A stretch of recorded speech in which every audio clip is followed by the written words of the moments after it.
La peinture de la carrosserie ne pose aucune plainte et il n'y a pas non plus de problème de résistance à la corrosion. Mais sur les voitures mal restaurées après avoir été endommagées lors d'un accident, on peut trouver des poches de corrosion.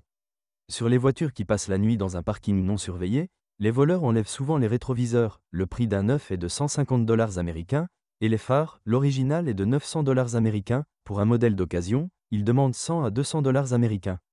USD, tous les moteurs Volvo XC90 ont un entraînement de distribution différent. Par exemple, les moteurs 2,5 et 2,9 turbo ont un entraînement par courroie, intervalle de remplacement tous les 100 000 km, ou une fois tous les 5 ans.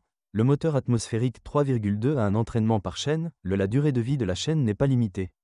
Sur les toutes premières voitures, les principaux problèmes sont liés aux unités de commande électroniques. Par exemple, l'unité de commande du ventilateur tombe souvent en panne, entraînant une surchauffe du moteur.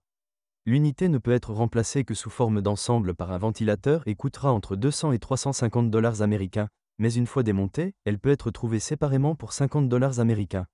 Les bobines d'allumage des voitures équipées des moteurs de 2,5 litres les plus populaires n'aiment pas les températures élevées et brûlent assez rapidement lorsque la voiture est utilisée dans des climats chauds. De plus, par temps chaud, le thermostat tombe en panne très rapidement. Le point faible des moteurs turbo sur de nombreuses voitures est la turbine, mais pas dans le cas de ce modèle, puisqu'ici le turbocompresseur ne dérange pratiquement pas les propriétaires. La nécessité de sa réparation se pose principalement sur les voitures avant restylage. Les vieux moteurs turbo, avec un kilométrage de plus de 160 000 km, commencent à consommer de l'huile à partir de 300 grammes au 1000 km. Pour éliminer le défaut, vous devez remplacer les joints de tige de soupape. Ces réparations coûteront de 100 à 400 dollars américains selon le service choisi. Selon les propriétaires, le moteur 3.2 est considéré comme le plus simple, mais il présente encore quelques inconvénients mineurs. Le premier est une fuite d'huile due à un séparateur d'huile inachevé du système de ventilation du carter.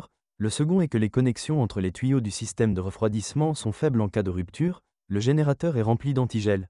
Les moteurs diesel se sont également révélés être des unités sans problème, et c'est probablement pour cette raison que de nombreux propriétaires recommandent d'acheter un Volvo XC90 d'occasion avec un moteur diesel. Les injecteurs qu'ils contiennent durent longtemps 150 à 200 000 km, leur remplacement coûtera 100 à 200 dollars américains sur les Volvo XC90 produits avant 2005. Un problème courant est la panne de la pompe à carburant, ou plutôt de son unité de commande. Lorsque vous choisissez une voiture de plus de 5 ans, vous devez faire attention à l'état du radiateur, car à ce moment-là, il s'use et doit être remplacé. Le coût du radiateur est de 100 à 150 dollars américains. Le Volvo XC90 peut être équipé avec une transmission manuelle ou automatique. Le moteur 2.5 est associé à une transmission automatique à 5 vitesses fabriquée par Aisin, qui après 2005 a été remplacée par une transmission automatique à 6 vitesses de la même société. De plus, une transmission automatique à 6 vitesses a été installée en tandem avec un moteur atmosphérique de 3,2 litres. La transmission de fabrication japonaise fait bien son travail si l'huile est changée régulièrement, tous les 60 000 km, mais elle s'entend mieux avec le moteur 2.5. Le groupe motopropulseur 2.9 est associé à une transmission automatique de General Motors. N'importe lequel des moteurs peut être équipé d'une transmission manuelle, mais les voitures équipées de mécanique sont pratiquement introuvables sur le marché secondaire. Les transmissions automatiques ont très peur du glissement et de la surchauffe, en particulier pour les exemplaires des premières années de production, car après restylage du constructeur a commencé à installer un radiateur supplémentaire pour refroidir l'huile dans la boîte. Souvent, les propriétaires se plaignent de fuites d'huile sous les joints d'entraînement, la raison en étant l'usure du siège du roulement de différentiel. Le plus souvent, les propriétaires de voitures fabriquées de 2003 à 2005 sont confrontés à des pannes de transmission automatique, en raison de l'usure de l'embrayage et de la surchauffe du corps de soupape. Heureusement, ces boîtiers sont réparables, mais les réparations coûtent cher, 1000 à 1500 dollars américains. La transmission intégrale est connectée à l'aide d'un accouplement Haldex. Lorsque vous conduisez une voiture, vous devez vous rappeler que l'embrayage, comme une transmission automatique, n'aime pas glisser. Il y a une pompe dans la partie mécanique de l'embrayage, et si l'huile dans le carter d'embrayage et la boîte de vitesse n'est pas changée régulièrement, tous les 50 000 km, elle ne durera même pas 80 000 km, et le coût de son remplacement sera de 250-350 USD. L'unité différentielle électronique contrôle la connexion de l'embrayage.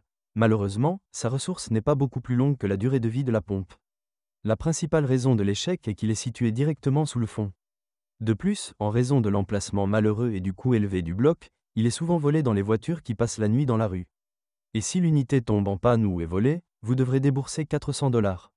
L'expérience d'exploitation a montré que la suspension du Volvo XC90 est confortable et très solide, et si vous conduisez la voiture sans charges extrêmes, des réparations de suspension devront être effectuées.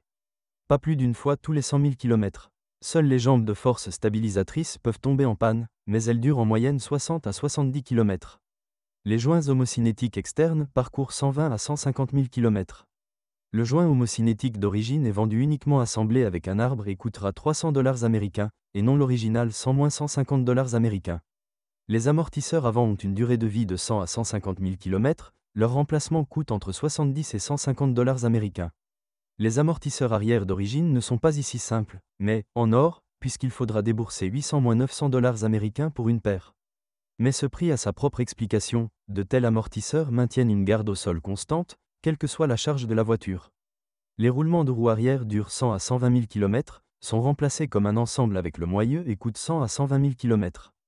200 $ américains pour le remplacement. Ceux de devant durent 130 à 150 000 km, un neuf coûte 80 à 150 $ américains. Les bagues stabilisatrices peuvent durer jusqu'à 120 000 km, elles sont remplacées avec le stabilisateur.